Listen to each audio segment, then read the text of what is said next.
درود به شما دوستان عزیز، وقتتون بخیر. احتمالاً زمان این کلیپمون نسبتاً طولانی بشه، ولی مطمئن باشید ارزشش رو داره، به خاطر اینکه میخوام 0 تا 100 مبحث قلعه ها رو توضیح بدم خدمتتون و مطمئن باشید در آخر این کلیپ هیچ نکته مفیدی نمیمونه در مورد قلعه ها که ندونید. فقط میمونه موارد عملی که هر موقع به مکانی رفتم و متعلق به قلعه بود، توی محیط هم به صورت عملی نکات لازم رو میگم. ببینید عزیزان، انتظار نداشته باشید که یکی بیاد یه نکته‌ای بهتون بگه و شما سریع از روی اون نکته برید و به نتیجه برسید. هر کارشناسی اینو بهتون بگه شک نکنید که خیر و صلاح شما رو نمیخواد. به عنوان مثال اگه قرار باشه در اطراف قلعه موفق بشید و به نتیجه برسید، باید اول ساختار و محیط قلعه رو خوب بشناسید و بعد با تلاش مستمر خودتون موفقیت کسب کنید. نکاتی که توی این کلیپ بهتون میگم حاصل سالها تجربه است و زحمات زیادی بابتشون کشیدم. علاوه بر این، ساخت و تنظیم خود کلیپ واقعا کار سخت و زمانبریه. برای همین ممنون میشم لایک کنید، سابسکرایب کنید، برای اینکه حمایت شما باعث دلگرمی ما میشه و باعث میشه که در آینده بهتر کار کنیم. در این کلیپ نحوه شکلگیری اولین قلعه ها رو بیان میکنیم، انواع قلعه ها رو خواهید شناخت، با ساختار قلعه، روش های تشخیص قلعه در محیط و اهداف ارزشمند قلعه ها شامل قبرستان و دفینه مربوط به اون قلعه آشنا خواهید شد.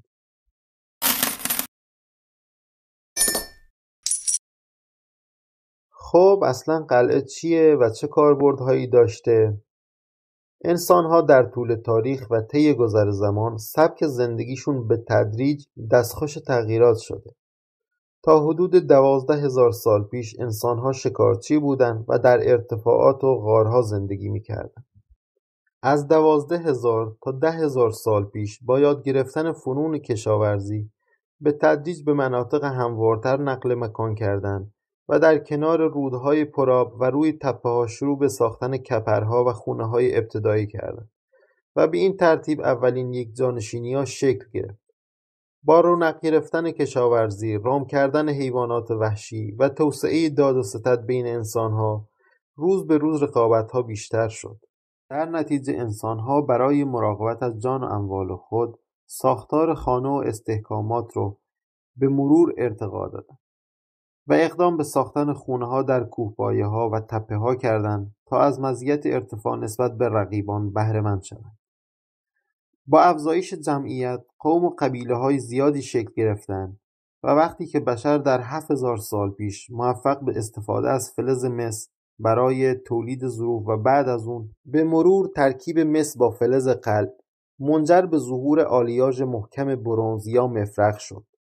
رفته رفته سلاح‌ها و شمشیرهای مفرقی زیادی ساخته شد. این سلاح‌ها تعادل قدرت رو برهم زدند و هر طایفه و قبیله‌ای که از این سلاح‌ها برخوردار بود قدرت بیشتری داشت. این باعث شد اولین حکومت‌های قومی و قبیله‌ای شکل بگیره و بیش از قبل مردم خونه‌های خود را در کنار هم و در تپه‌ها برای بهره‌مندی از مزیت ارتفاع و دید مناسب نسبت به دشمنان بسازند و کم کم به فکر افتادند برای مقابله با هجوم بقیه طایفه‌ها و حکومت‌های محلی دور تا دور خونه‌ها رو دیوار و حصار بکشند. به این ترتیب اولین قلعه‌های ابتدایی در حدود 5000 سال پیش شکل گرفتند و بعد از اون روز به روز قلعه‌ها فرم کاملتری به خود گرفتند. یعنی قلعه‌ها در ابتدا فقط یه مکان سکونتگاهی بودند که در نقاط مرتفع بنا می‌شدند و به دلیل حصارهایی که دور تا دورش کشیده بودند امنیت رو برای ساکنین بالا می‌برد. به مرور دیوارهای قلعه بلندتر شدند و نقاط دیدبانی روی دیوارها برای محافظین درست کردند و بعدها این مکانها و دژهای دیدبانی رو در اطراف قلعه‌ها و در مرتفع‌ترین نقطه‌ها هم درست کردند. روی استحکام و مصالح قلعه‌ها کار کردند. معمولاً قلعه‌هایی که در مناطق کوهستانی هستند از سنگ و ساروج و قلعه‌هایی که توی مناطق هموارتر اومدن از خشت درست شدند. بخش‌های داخلی قلعه نیز توسعه پیدا کردند، یعنی علاوه بر خونه‌هایی که مکان سکونت بودند، کوره‌های پخت و پز، کوره‌های آهنگری، انبار مواد غذایی، زاغه مهمات و بعدهای مکانی به نام ارگ درون قلعه شکل گرفت و این ارگ محل و مکان حاکم یا پادشاه و نظامیانی بود که در اداره امور حکومتی دخالت داشتند.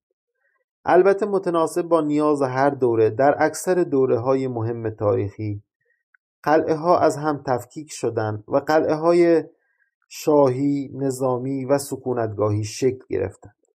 قلعه‌های شاهی غنی‌ترین قلعه‌ها و کامل‌ترین ساختار را بین همه قلعه‌ها داشتند و در این نوع قلعه‌ها از اداره امور دولتی تا ساده‌ترین کارها دارای قاعده و اصول بود.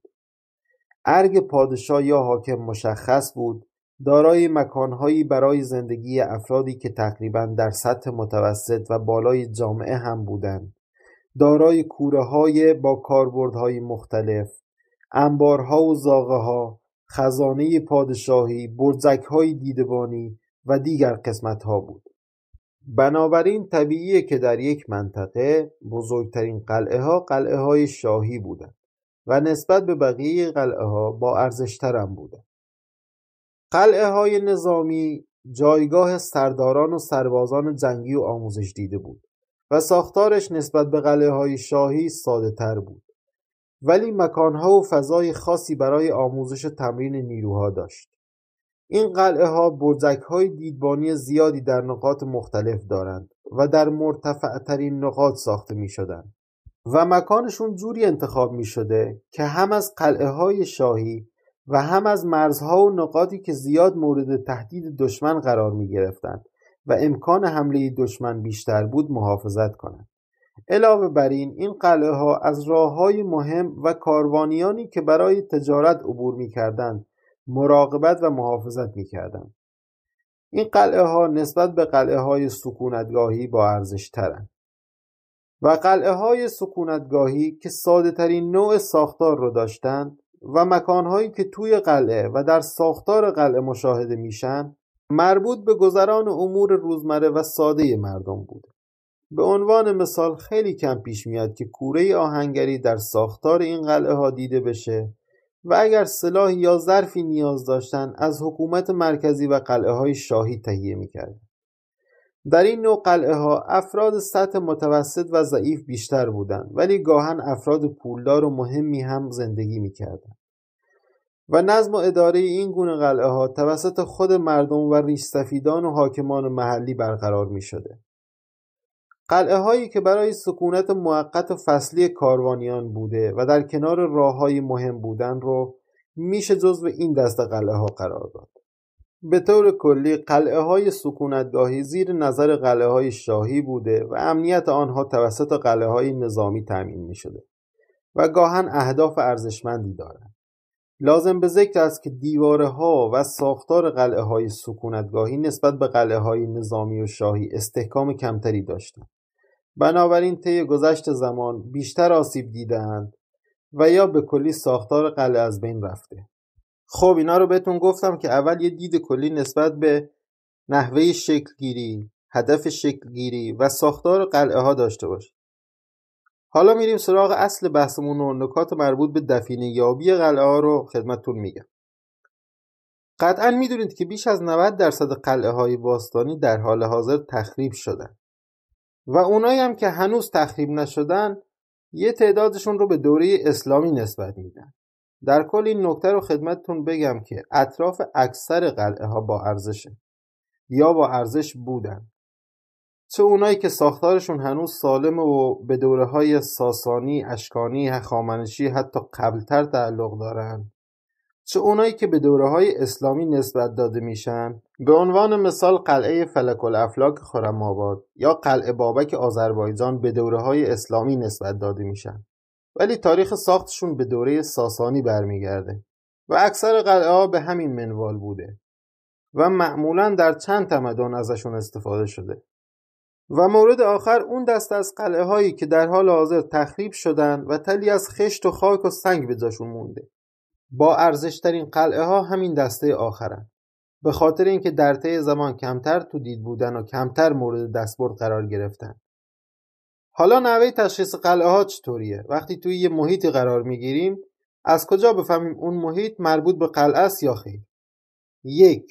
در یک منطقه قلعه ها در مرتفع ترین قسمت ها قرار می گرفتن، جوری که نسبت به کل منطقه از لحاظ دید اشراف داشتن و اکثراً به این صورت بوده که یک سمت قلعه با دره و بلندی یا رود یا کوه مسدود بوده و امکان رسیدن به قلعه از این سمت نبوده.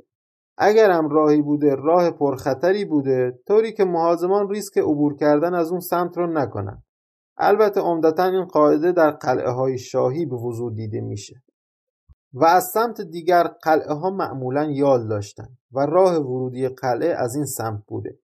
یعنی یک سمت قلعه نسبت به سمت دیگر هموارتر و دارای یال بوده، ولی در کل قلعه نسبت به منطقه ارتفاع بیشتری داشت. 2. در ورودی و اطراف قلعه ها آثار خرد سفال و مصالح ساختمانی مثل خشت و سنگ و سارود مشاهده میشه و روی خود قلعه نیز علاوه بر اینا خاک دستی، یعنی خاکی که حاصل از تخریب ساختار قلعه بوده و سالیان سال روی هم تلمبار شده رو داریم. همچنین معمولاً آثار زغال و استخون رو در لایه‌های خاک قلعه می‌بینیم و این زغال یا مربوط به سوخت کوره‌های آهنگری و کوره‌های پخت مواد غذایی بوده یا مربوط به سقف قلعه که از چوب درختان ساخته شده بوده و در اثر حمله مهاجمان آتش گرفته و در مکان قلعه ریخت. و استخونایی هم که در محیط قلعه داریم هم میتونن مربوط به دامها و شکارهایی باشن که یه زمانی از گوشتشون استفاده کردن و هم میتونن مربوط به افرادی باشن که در حمله به قلعه کشته شدن. 3. در مکان قلعه یا اطراف قلعه جاهایی که قبلا سازه‌ای بوده و فرو ریخته یا جایی که مستقیما برای اهدافی از خاک دستی استفاده کردن. خیلی وقتا دیده شده که بوته گیاه اسپند رشد کرده، به خاطر اینکه اسپند یه گیاهیه که ریشه در فرهنگ ایران باستان داره و بذر این گیاه معمولاً در محیط‌هایی که تمدن بوده وجود داره. علاوه بر این گیاه اسپند کلاً در خاک‌های دستی خیلی خوب رشد میکنه و به صورت خودرو هم میتونه در جاهایی که خاک دستی داریم رشد کنه. 4. در محل و اطراف قلعه ها حتما یک یا چند چشمه رو داریم و اگر محل چشمه فاصله زیادی داشته باشه از قلعه، حتما داخل قلعه حوض و استخرهایی داریم که در صخره‌های داخل قلعه تراشیده شدن و اگر قلعه صخره‌ای نباشه از سنگ و ساروج درست شدن. 5. اکثر قلعه ها رو در مناطق صعب العبور که دارای تپه و تپوله های زیادی بوده بنا می‌کردن، هم به خاطر اینکه موقعی که مورد حمله قرار میگیرن موقعیت استراتژیکی داشته باشن و همین که از این تپه و تپوله ها برای مکان دفینه، قبرستان، زاغه های مهمات و انبار مواد غذایی استفاده میکردن. مورد 6. آثار خرابه های برجک های دیدبانی در نزدیکی قلعه ها و در اطراف قلعه ها، جاهایی که نسبت به خود قلعه هم ارتفاع و دید بیشتری داشته دیده میشه، یا روی تپه های مرتفع و یا روی کوه های اطراف و منتهی به قلعه میاد و معمولاً در هر 4 جهت بنا میشدن، بخصوص جهت هایی که از سمت یک حکومت دیگر یا یک دشمن داخلی تهدید بیشتری میشده. 7.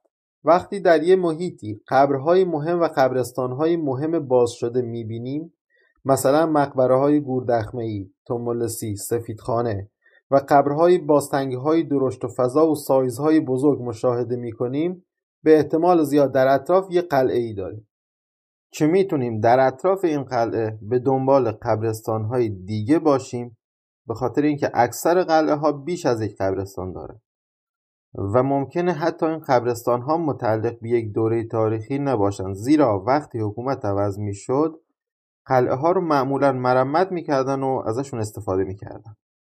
علاوه بر این در اطراف خیلی از قلعه ها سکونتگاه ها و اقامتگاه هایی بوده که مربوط به افراد سطح پایین تر نسبت به افرادی بودن که در قلعه زندگی می کردن، ولی اینا هم گاهن قبرستان هایی دارن که ممکنه یک و حتی چند قبر مهم داشته باشن. خب بریم سراغ اهداف قلعه ها. در اطراف قلعه ها باید به دنبال چه اهدافی باشیم؟ قبلا هم گفتیم ما در اطراف قلعه ها قبرستان ها رو داریم و تحت شرایطی خاص ممکنه دفینه و جاساز رو داشته باشیم. بازم تأکید میکنم در اطراف هر قلعه یک قبرستان رو حتما داریم، حتی ممکنه چند قبرستان داشته باشیم و به طور کلی در نهایتاً شعاع 500 متری قلعه مقبره های مهم قلعه قرار می گرفتند که در خیلی از موارد در تومولوس ها و سنگچین های اطراف قلعه بودند و هر چقدر این قبرها به ورودی قلعه نزدیکتر باشند و در ساختار این قبرها از تپه ها و دورچین های بزرگتر استفاده شده باشه، یعنی قبر در سایز و قطرهای بزرگتری اومده باشه، اون قبر مهمتری. یعنی اگر قلعه‌مون یه قلعه شاهی باشه، اون قبر مقبره شاه یا ملکه یا حاکمه و این مقبره ها بسیار ارزشمندن و داخلشون علاوه بر سکه و جواهرات میتونه تندیس الهه ها و ایزدان باستان با جنس طلا و نقره رو در خودشون داشته باشن. اگر قلعه نظامی باشه، این قبرها مربوط به مقبره سرداران و فرماندهان مهم جنگیه و داخل این مقبره ها معمولا شمشیر، نیزه، زره و دیگر هدایای ارزشمند دارن. اگر قلعه‌مون سکونتگاهی باشه، این قبرها میتونن مربوط به مقبره افراد ثروتمند و دارای احترام باشن که هدایا و پیشکش‌های با ارزشی درونشون دارن. پس تا شعاع 500 متری قلعه ها به دنبال تپوله ها و تومولوس ها و سنگچین های اطراف قلعه باشید. در بعضی از موارد هم دیده شده که این قبرستان مهم قلعه در شیب و روی تپه بزرگی که تقریباً در مسیر ورودی قلعه هست میاد و در این شرایط قبرهای روی تپه ارزش زیادی دارن. همچنین داخل تپه میتونه مقبره های اتاقکی یا حتی سفیدخونه باشه. البته این مورد اکثراً بارش تخلیه شده. در شعاع تا 1 کیلومتری قلعه میتونیم قبرستان‌های دیگه مربوط به قلعه و سکونتگاه‌های اطراف قلعه رو داشته باشیم و معمولاً در شیب ملایم یک کوه یا در دشت‌های بین تپه‌ها میاد. و اما در مورد دفینه و جاسازهای داخل و اطراف قلعه به موارد مهم فقط اشاره میکنم. برای بحث دفینه و جاساز واقعیت اینه که در محیط خود قلعه وقت نذاریم بهتره. ببینید عزیزان، قلعه هایی که در حال حاضر به صورت تلی از خاک و سنگ هستند یا به این قلعه ها حمله شده و افراد اون قلعه رو کشتند و اموالشون رو در قدیم غارت کردند، مگر اینکه مقدار جزئی از اموالشون زیر آوار و خرابه ها مونده باشه که احتمالش خیلی کمه، یا اینکه در گذر زمان از قلعه مهاجرت کردن و چون قلعه مرمت نشده به مرور تخریب شده و روی هم انباشته شده. در این صورت باز هم موقع مهاجرت اموالشون رو با خودشون بردن. فقط یه موارد جاساز اموالی بعضی موقع توی قلعه ها داشتیم که مهمترینش جاساز زیر حوضها و استخرهای داخل قلعه بوده و در مواقعی که راهزنها و حکومتها حمله می کردن در اون زمان اطلاعات کافی در موردش نداشتن که تخلیه‌اش کنن. حالا چرا جاساز زیر حوضها و استخرها؟ آیا مکان مناسبتری برای جاساز نبوده؟ اصلا آیا هدف جاساز کردن اموال بوده؟ ببینید این مورد بیشتر در قلعه های شاهی بوده که ثروت زیادی داشتن و هدفشون جاساز کردن اموال صرفاً برای خود اموال نبوده، بلکه میخواستن از خاصیت گرمی طلا استفاده کنن. حتما در جریان هستید که طلا یه بخارات گرمی از خودش تولید میکنه و وقتی در حوضها و استخرها طلا رو جاساز میکردن باعث میشده قلعه هایی که در مناطق سردسیر هستن در زمستان آب داخل حوض و استخرشون یخ نزنه. البته این مورد در همه قلعه های سردسیری هم نبوده و در بعضی قلعه های خاص و غنی فقط این قاعده استفاده شده. پس نیاز به بررسی داره و بهترین روش بررسی اینه که در زمستون ببینیم آب درون اون حوضها اگر سالم هستند یخ میزنه یا خیر. در قلعه های گرم سیری اصلا نیاز به بررسی هم نداره و مطمئن باشید چون آب یخ نمیزده جاسازی هم در حوضا و استخرها نداره. خب حالا در اطراف قلعه ها باید در چه مکانهایی دنبال جاساز و دفینه باشیم؟ در مورد خزائن و گنجینه های بزرگ قلعه ها که در قلعه های شاهی و نظامی داریم، اکثرا این خزائن در تپه های اطراف قلعه ها نگهداری می شدن و خیلی کم اتفاق می افتاد که خزائن یک قلعه داخل خود قلعه باشه. ولی در قلعه‌های شاهی در بیشتر موارد از داخل قلعه یه راه مخفی تا زیر تپه دفینه وجود داشت که هر موقع این خزائن برای تأمین هزینه‌های مختلف نیازشون بشه برن و ازش بردارن یا بهش اضافه کنن. یعنی این راه رو از داخل قلعه شروع می شده و به زیر تپه هدایت می شده و داخل تپه چند اتاقک داشتیم که خزائن حکومتی رو اونجا می زاشتن و در بعضی مواقع در خود راهرو هم سرمالهایی می زاشتن. البته این راه نباید با راه گریز قلعه اشتباه گرفته بشه، چون قلعه های مهم معمولا یه راه مخفی داشتن که اگر قلعه محاصره شد حاکم یا پادشاه رو از قلعه خارج کنند و فرقش با راه خزائن حکومتی اینه که راه گریز به خارج از قلعه و در منطقه دورافتاده و خارج از دید هدایت می شده. در مورد قلعه های نظامی، مخصوصا قلعه هایی که در مسیر کاروانیان بودند و امنیت تجار و کاروانیان رو برقرار می کردند، اموالی به عنوان مالیات ازشون دریافت می کردند و این اموال رو یا در اطراف قلعه در صخره‌ها جاسازی می کردند و یا در تپوله‌های اطراف نزدیک به قلعه قرار می دادند.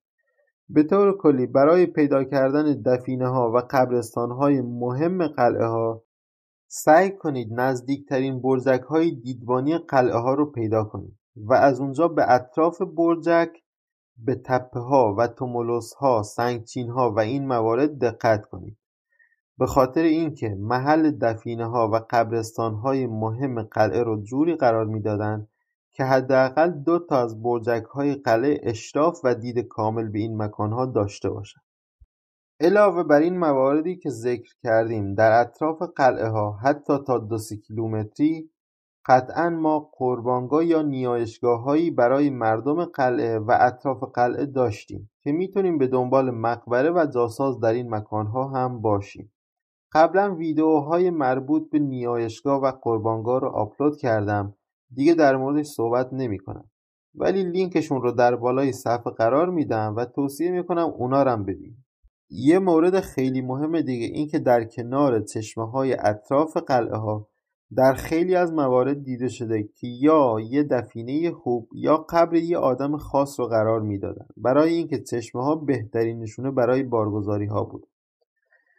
و به طور کلی اطراف قلعه‌ها به دنبال نمادهای صندلی، جوغن، نماد لاک‌پشت، عقاب، شیر و از این موارد باشید.